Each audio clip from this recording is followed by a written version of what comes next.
Welcome to BNEWS Weekly. I'm Phil Gallagher, along with BNEWS Director Rich Hosford, BNEWS reporters Chris Flaherty, John Vias, and Robert Parris, Maddie Shipka with the weather, and Matt DiMarzio with sports. Thank you for joining us.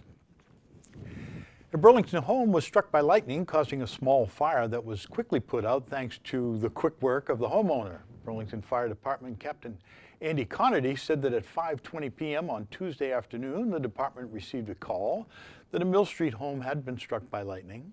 The hit or the strike had caused a gas light to catch fire. The homeowner had a fire extinguisher on hand and was able to put out the small fire.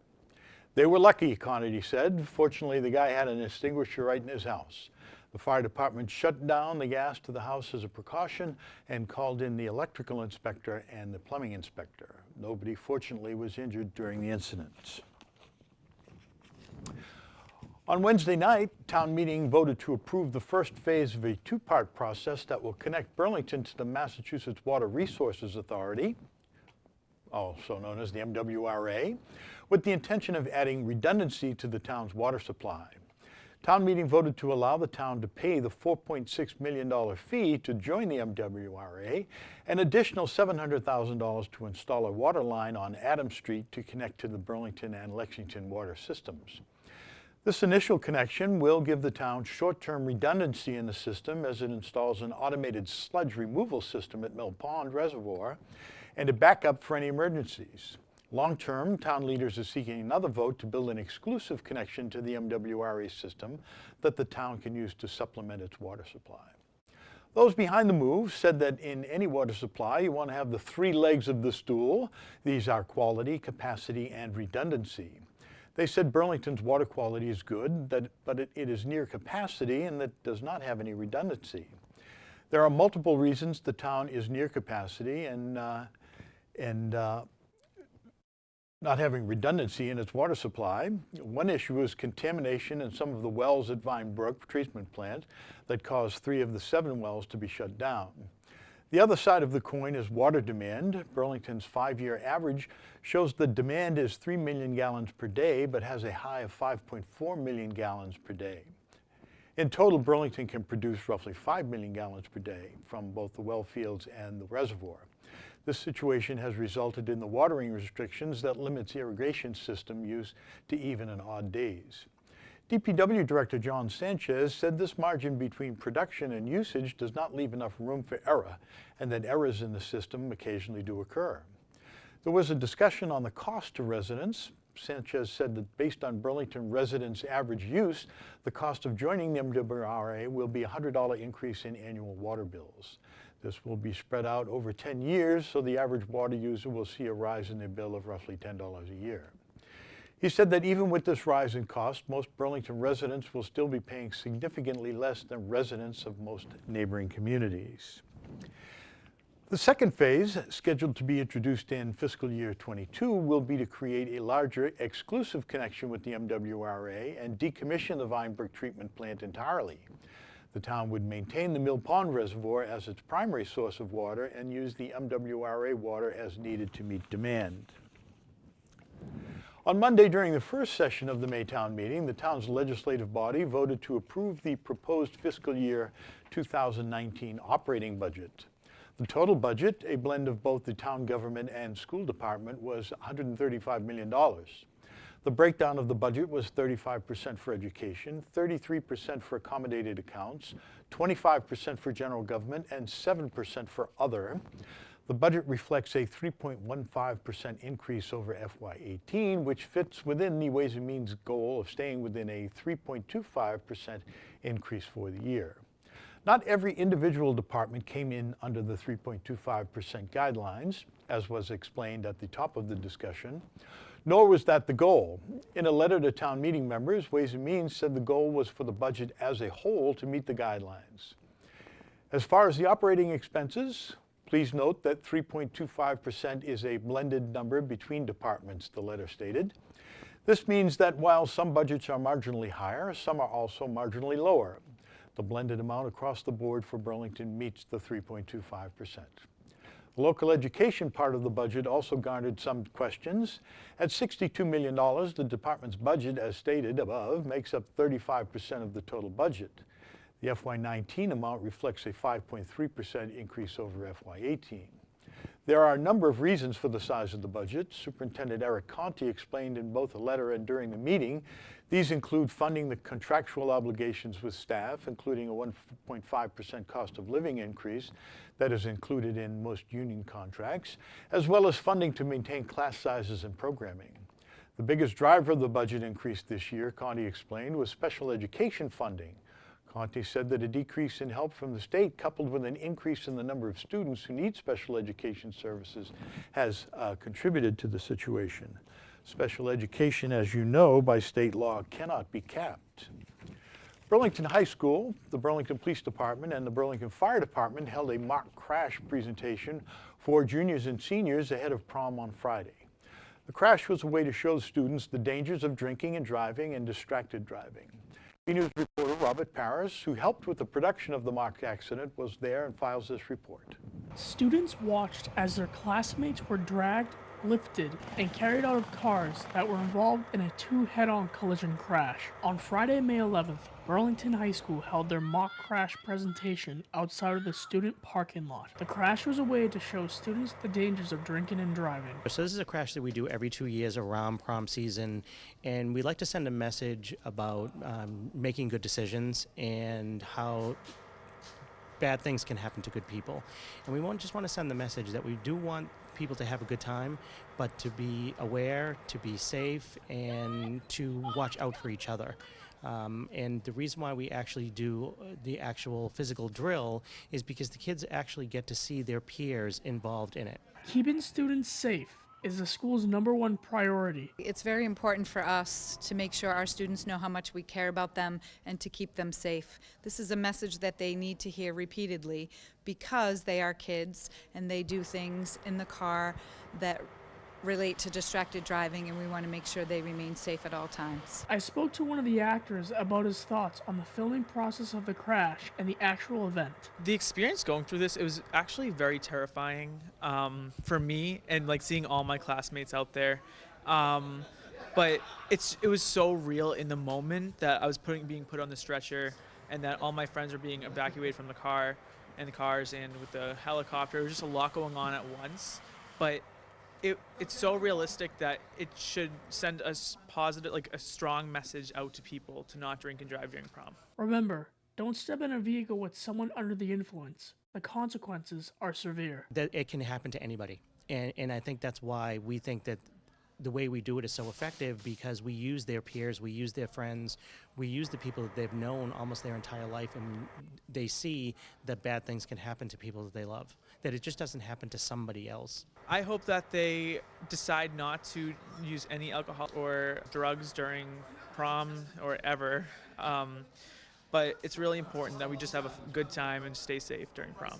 Just how important they are to their families, to us here at Burlington High School, and that they are young and they have their whole lives ahead of them, but that one bad decision could result in some tragic circumstances. So just to remain safe and healthy and happy at all times. And our goal is that they see what it takes and how it impacts not just them, it's not just their one bad decision, it impacts people in another vehicle, it impacts families. It's huge, and they need to see that, and I think a drill like this really drives that home. From Burlington High School, I'm Robert Paris for BNEWS Weekly. Promise tonight, and we have Robert Paris up there with the camera to cover all the participants actually at the Town Common, where they're taking all those beautiful pictures. Burlington's newest business to open its doors is Lifetime Athletic on 2nd Avenue. They held a ribbon-cutting ceremony to much fanfare earlier this month, and BNews director Rich Hosford was there. He has this look. A large crowd gathered at one of Burlington's newest businesses early this month to finally see the interior of the large building that has been the focus of much anticipation. It was the grand opening and ribbon-cutting ceremony of Lifetime Athletic, the new health resort on 2nd Ave that is part of Nordblom's Northwest Park. Those behind the project said that a lot of work went into getting to this point, and they are excited to finally welcome the public in their doors. So there's been obviously months of design, construction, and anticipation for this night, and I'm just so excited. The team is excited to finally open the doors and welcome this community and our members to First Tee the Club. And so far, everybody seems very happy. So we know now's where the work starts, and we get to serve our members each and every day moving forward, and we're just excited to have the opportunity to do that and open the doors today. Lifetime Athletic offers a lot of amenities, including, of course, workout spaces and equipment and fitness classes, but also things like a full spa, dining area, indoor and outdoor pools, a large children's area, and services for nutrition and sports injury rehabilitation. They say they are trying to be a one-stop place for the whole family. We're aware that life is getting complex for everybody. More complex for mom, more complex for dad, more complex for the kids. There are more activities and more programs. So as part of developing this place, we wanted people feel, of course, to be welcome every time they come, to have a wonderful experience every they come, but to increase the relevance in their day in, day out busy lives, we know we wanted to help them accomplish more. So with one visit here, the family could get a haircut, they could get a massage, somebody could get, mom could get a pedicure, a manicure. We could get a personal training session, we could get cardio in or resistance training in. We could get a favorite class in, we could relax by the pool, and then we could all come together and whether we start our day or end our day, have a healthy breakfast, lunch, or dinner here. For those looking to get a workout, Lifetime Athletic has a number of options for people of all fitness and skill levels. Really spans. We know that people have unique interests, so it turns on the interest of something maybe they did in the past or they've done a certain activity and they want variety over time. So we have a range of group exercise, what we call studio formats. We have a range of personal training programs from team, which is group personal training, to one-on-one personal training. We have Pilates, we have yoga. So we really span the gamut in terms of addressing all abilities. As mentioned, there's also a space for children with a wide range of activities. I mean, literally, if you're 3 months old as an infant, you can start in our Kids Academy. So from age 3 months up to 11, our Kids Academy is the place. And in there's a separate infant area, there's a separate toddler area, there's a bigger kid area, and then as you advance through that, we have skills-based. So this isn't just a place where we put up a sign and we call it a child center. It's actually a kids activity center. There's tumbling, there's arts and crafts, there's music, there's language immersion, there's help with homework and tutoring that takes place in there. There's a climbing maze. There literally is activities for every age, every interest, and up to 3 hours per visit for mom or dad when they bring the kiddos here. Perhaps one of the biggest draws will be the wide variety of pools and water activities. I think there are a total of 9 bodies of water here, and we couldn't describe this as resort-like without the pools. So within the men's and women's dressing rooms, there are whirlpools, there are dry saunas and steam saunas, and then within the indoor pool area, there are several more pools of bodies of water, lap lanes and a recreational pool, a co-ed whirlpool in that space. And then when you go outdoors, it's like another 45,000 square foot resort in itself with lap pools, water slides, recreational pools, outdoor whirlpools as well, with plenty of lounging areas and umbrellas and cabanas. Finally, the leadership said they are happy to be open in Burlington. Lots of families, great families here in Burlington, up-and-coming community, so much business here as well, and the town of Burlington has just been great so far, so we're very excited to be here, and Burlington is an ideal community, and we're looking forward to serving this community. At Lifetime Athletic, I'm BNEWS Director Rich Hosford. Up and coming, we're already there. Burlington Public Schools have a new special education director, Mary Howd, who spent nearly 20 years working in the Wilmington Public Schools and 2 more in Amesbury, has been hired to fill the position. Superintendent Eric Conti said Howd was chosen from a deep and talented pool of candidates to lead the school system's special education department in the coming years. Ms. Howd spent 20 years working in the Wilmington Public Schools as a teaching assistant, alternative education teacher, curriculum team leader for special education, and as the school system's administrator of special education before joining the Amesbury Public Schools as the Director of Student Services. She holds a bachelor's degree from Framingham State College and a master's degree in special education from Gordon College. She earned her certificate in advanced graduate studies in educational leadership from Fitchburg State College. She said she's excited to join the Burlington Public School Department and to work with Burlington students. With Memorial Day coming up, a group of volunteers gathered for the annual task of replacing the American flags on the graves of all veterans buried in town. BNEWS Director Rich Hosford went to check it out and has this report. On Thursday afternoon, a group of patriotic residents, the majority members of local scout packs, gathered at Chestnut Hill Cemetery to place American flags on the graves of fallen heroes of the U.S. Armed Forces in preparation of the town's Memorial Day ceremony. Once they got their marching orders, they were off, carefully removing the flags from last year's ceremony, which were set aside for proper disposal, and placing new flags on the gravestones of all veterans at both Chestnut Hill and Pine Haven cemeteries. It's an annual event that brings members of the community together to honor those who sacrificed for our nation. We have a few police officers here today. We have people from the Cub Scouts, the Boy Scouts, the Girl Scouts, the Daisies, and their parents. People from the veteran service organizations that are out replacing all the flags. So it's overall a good community event.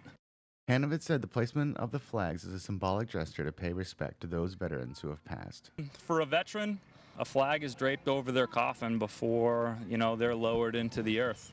The flag is then folded up and given to that individual's next of kin as a signal or a symbol of respect and a dedication to their service to country. We put the flags out here as a reminder of their sacrifice for this great nation. Finally, the event is a way to bring people of all generations together and to teach the younger among them about the sacrifices made by others that allow them to enjoy the freedoms they have today. I think that it's important to see the disparity in age. We have some people that are here that are probably close to 80, 85, and small children down to 4 or 5. So it's kind of one of those rare events throughout the year where you can see that disparity in age and people working together. I think particularly for the young folks to see what are some of the sacrifices that people gave for the nice schools that they live in and the ability to live in a great community like Burlington. Those services were provided by some of the older folks here, and then particularly the people that are buried here as well. So I think that's important. Memorial Day is Monday, May 28th. Burlington's observance will begin with a flag-raising ceremony at 8 a.m. on the Burlington Town Common, followed by a brief intermission. The full ceremony will begin at 10 a.m. at Chestnut Hill Cemetery. At Chestnut Hill Cemetery, I'm BNEWS Director Rich Hosford. People Helping People and the U.S. Postal Service held Stamp Out Hunger, one of the year's biggest food drives, this past Saturday. In Burlington, the donations were delivered to People Helping People and the Burlington Food Pantry, where volunteers gathered to sort them and get ready for those in need. BNews reporter John Vias went to check it out and has this report. A big food drive was held at St. Margaret's Religious Education Building this past Saturday.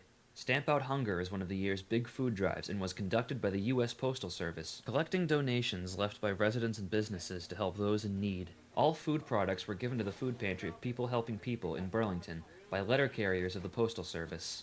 We're trying to help people that are obviously in need of food, children, families that are having struggling times.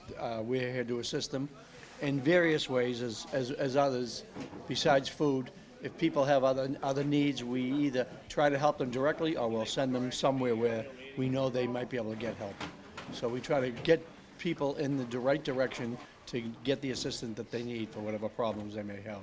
Led by carriers represented by the National Association of Letter Carriers, with the help of other postal employees and other volunteers, the drive has delivered more than 1 billion pounds of food over the past 25 years. Years ago, we started the food drive in Burlington just by notifying the churches and the newspapers, but it actually was happening across the country. It was turning into a national movement, and today's become the world's biggest food drive. Letter carriers all across the country. What makes us unique? The food is picked up in your town and it stays in your town, something most people don't know. Finally, it's always a great feeling when you give back to your community and to also realize the satisfaction of the person you're helping in need. It always feels great to give back to the community. I think that it's something that we don't do enough of. We really need to rally behind everyone in a community, no matter who they are and no matter what kind of help they need. The saying, it takes a village, doesn't just apply to raising kids. I would hope that everybody here that's volunteering would get a sense of community, that the people of Burlington truly care, and that are willing to assist and help out as best they can. That's why a lot of the volunteers are kids from the high school and from the local churches, and they do a wonderful job. As well as we have adults that are here helping out, and they come almost every year because they really enjoy it, because they care. One of the reasons I got into doing this when I found out about this idea was my father got out of the service in about 1962 at Hanscom Field. We had 8 kids in the family. I was the oldest, and I always remember the night before Thanksgiving, somebody came to the house with a turkey and the trimming so we could have a Thanksgiving dinner the next day. And I never forgot that. And where can we find more information about this amazing organization? There's always our website, peoplehelpingpeopleinc.org is a great place to find more information about who we are as an organization and the types of programs that we run. We also have a Facebook page, People Helping People. Our phone number is 781-270-6625. From St. Margaret's Religious Education Building, I'm John Vias for BNEWS Weekly. Earlier this month, Parks and Recreation held their first Revenge of the Fifth event to celebrate all things Star Wars on the Burlington Town Common. Dr. Sheldon Cooper and Dr. Leonard Hofstetter were not there, but BNews reporter and Jedi apprentice Chris Flaherty was there and has this look. The force was strong on the Town Common earlier this month, where young Padawans began their Jedi training at Parks and Recreation's Star Wars-themed Revenge of the Fifth event. I'm here with Supreme Leader Brendan Egan, Director of Burlington Parks and Recreation. How are you today, Brendan? The Force is strong with you, young Jedi. Thank you so much. It's always good to hear that. Well, I'm glad. Your training has come along. Thank you so much. Whose idea was it to celebrate Star Wars today at the Parks and Recreation Department? That is the program staff. Does a great job coming up with new special events every year, trying to keep things fresh, and Kelly Lehman and Jesse Hampson did a great job coming up with the theme and putting together the activities. The day began with a special presentation from one well-versed in the ways of the Force, Jedi Master Jim. Master Jedi, how are you today? Doing well, my young friend. How are you? I'm very good. How long have you been sensitive with the Force? Well, one could say eons, or another could say 12 years. Depends on your reading of Earth time. Good question, Chris. Thank you. How was your class today? Excellent. We had young Adam, who I feel is called to the dark side, but I'm hoping we can bring him over.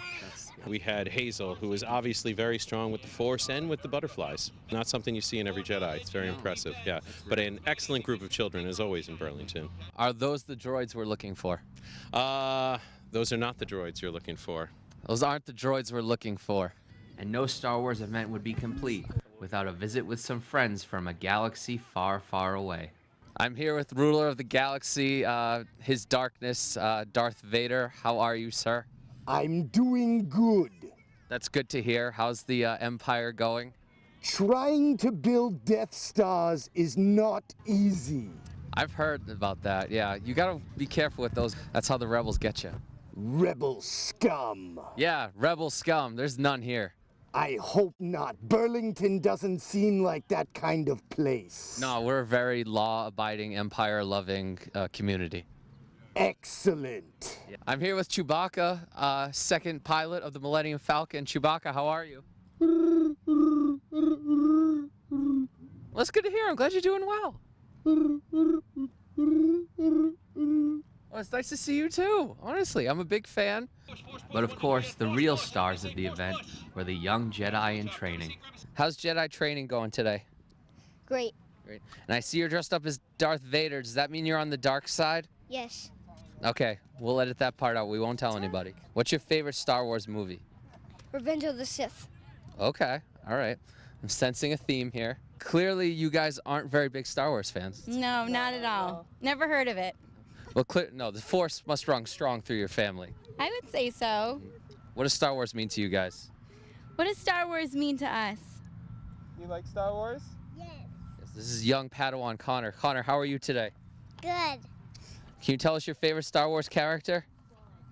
Darth Vader. Darth Vader. You know he's here, right? Yeah. He might get scared seeing that huge lightsaber, though. What's your favorite activity been here today so far?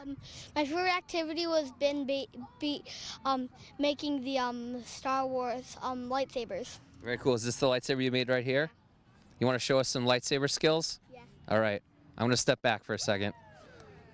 Whoa! The force is strong with this one. Until next time, this is Chris Flaherty for BNEWS Weekly, and may the force be with you. Hilarious piece, Chris. BNews weatherman Peter Brown is out this week, but Maddie Shipker is here to cover the weather.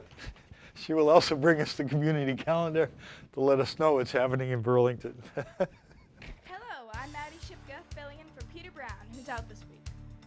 We start our weather report with the almanac. According to the numbers, we're going to have well below average temperatures for the week ahead. Historically, there's been summer-like temperatures in the past. However, this historic low for this day is 28 degrees in 2003. It must have been a disappointing day for people hoping to cook on the grill. One final note on the almanac is that the days are beginning to get even longer and the sun is staying out for more than 12 hours a day. The summer heat is just around the corner. Now let's take a look at the 7-day forecast. I do have to say the weather is not what we expected. Rain. Friday, Saturday, and Sunday will bring cloudy skies with rain and temperatures in the upper 50s and Sunday in the mid 70s. Monday and Tuesday brings more rain with temps in the low 70s. Wednesday and Thursday will have partly cloudy skies with temperatures in the mid to upper 60s. That's all for your weekly forecast. I'm Maddie Shipka saying, as Peter Brown always does, get out and enjoy the weather.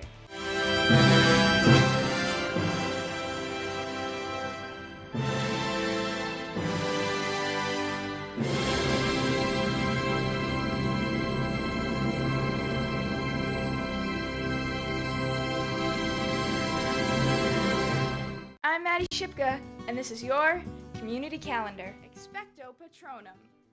On Friday, May 25th at 7:30 p.m., the Marshall Simons Middle School will be having an event called A Brit of Magic. The show is hosted by world champion magician Keith Fields and his assistant, Sarah. Come and enjoy comedy routines, illusions, and British banter. Everyone is welcome and the event is free. For tickets, visit www.anthemchurch.life. Life moves pretty fast. If you don't stop and look around once in a while, you could miss it. This line will be featured in the next installment of Cinema Series.